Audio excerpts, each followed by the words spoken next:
Yo, yo, yo, yo, yo, yo, yo. What's good with it? It's your homie Mac reporting live from the Dogon. You know what it is. Like, share, comment, subscribe. Subscribe to the YouTube channel 82 Kings. Follow the movement on Instagram at, can y'all see me? At MACTV underscore 82. Real quick, this is a quick session of Mac Minutes. Yeah, man, this is we are in the midst of some really interesting times as the American public. Not even just the American public, but just the world globally, the world as a collective. But real quick, I want to talk about President Trump. Um, when I think about his incumbency, when I think about just his policies, his verbiage, his presence. I really can't think of any, historically speaking, I can't think of any president that has been more polarizing. I can't think of any figure that has been more polarizing in office other than Trump. And sometimes it's like, essentially, this is what I want to say. If it took Trump's presidency to get white people to acknowledge structural racism, to acknowledge systemic oppression, if it took Trump being in office for people to see blatant racism, blatant ignorance, and see it loud, if it took Trump being in office for all that to happen, so be it. Because I know a lot of times, when you speak of Obama, when Obama was in office, it was, oh, we're in a post-racial society. No one's racist. It's all in your mind. There's no systemic racism. White privilege doesn't exist. I mean, you still got people saying that white privilege is a myth, which is total BS. But yeah, I think Trump has been very loud. I think he's emboldened a lot of racists. When he gets, makes his presentations, when I say his presentations, basically like his speeches, his press runs or whatever. I'm not really confident that he puts much thought into what he says. I feel like he just kind of shoots from the hip, and it's gonna be what it's gonna be. You feel how you feel. It's whatever. I'm Trump. I'm the president. I'm gonna do what I'm gonna do. But yeah, I feel like he's emboldened a lot of racists. When he said, if they get to looting, we get to shooting. I think it was some older political figure that said that was like a staunch racist. So yeah, he sometimes I wonder if Trump is like a splinter cell. Like, was he sent to destroy the Republican Party? Because you have a lot of people who were just like staunch Republicans from the soil, from up to adulthood. Like, they were just Republicans. A lot of them are jumping ship. And so my thing is, sometimes I wonder, maybe Trump is like completely exposing things, and he's undoing a system that has been in place for years. Yeah, these are just my thoughts. Again, I'm not a Democrat. I'm not a Republican. I'm a U.S. citizen. Just trying to make sense of trying to make sense navigate through the milieu and make sense of everything going on right now. But yeah, a lot of things have come to a head because of Trump. I feel like inadvertently or advertently, he's exposed a lot of things. He's exposed a lot of systemic racism. He's exposed a lot of just structural oppression in our country. But my thing is this: when I think of Trump, I really don't think of a politician. He's always said, "I'm a businessman," and he has made a lot of moves in favor of the businessman, the business-minded person.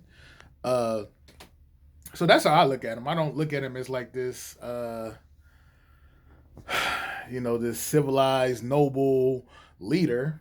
He's a businessman. So whatever's good for business, he's going to do it.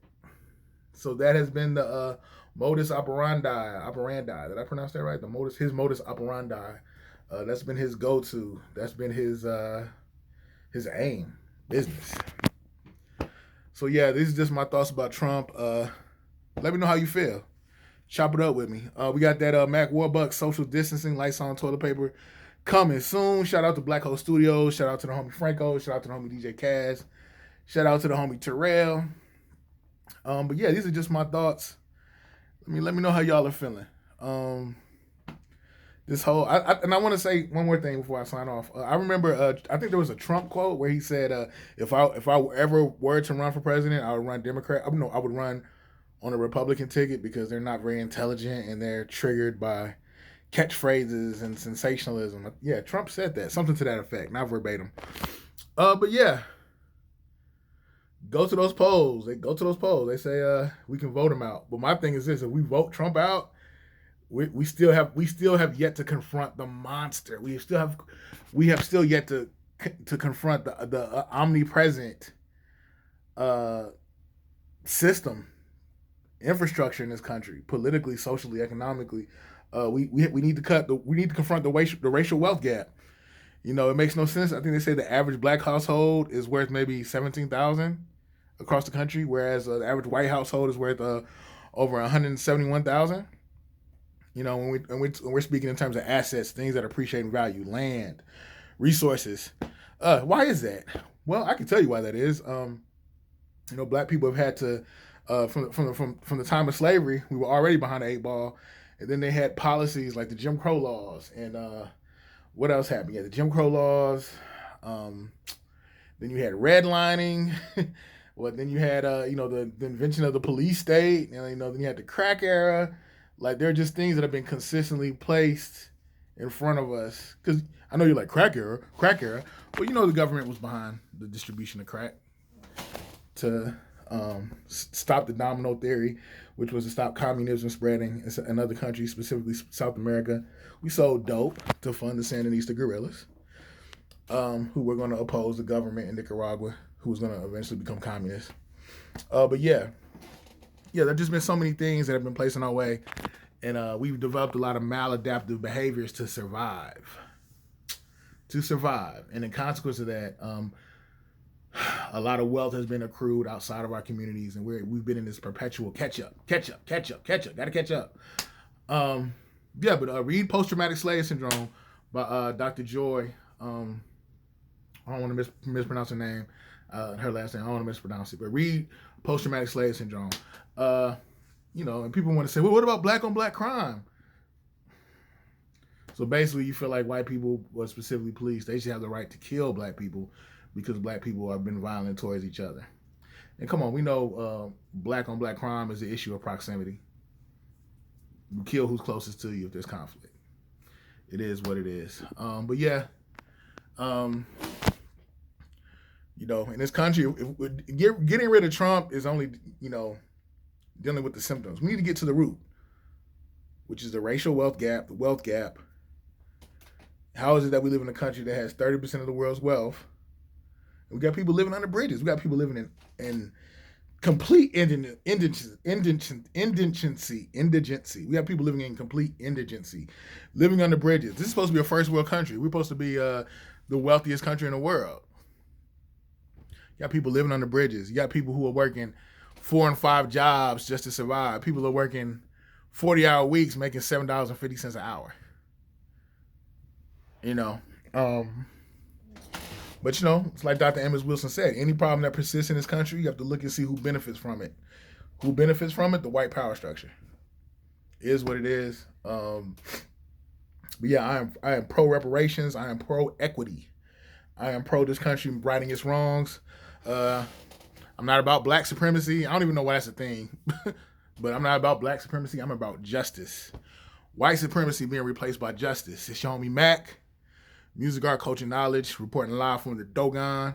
Peace and love. Shine light. Spread love. Spread wisdom. I'm signing out. Oh, like, share, comment, subscribe. Subscribe to the YouTube channel 82 Kings. Follow me on Instagram at MACTV_82. Peace and love. I'm out.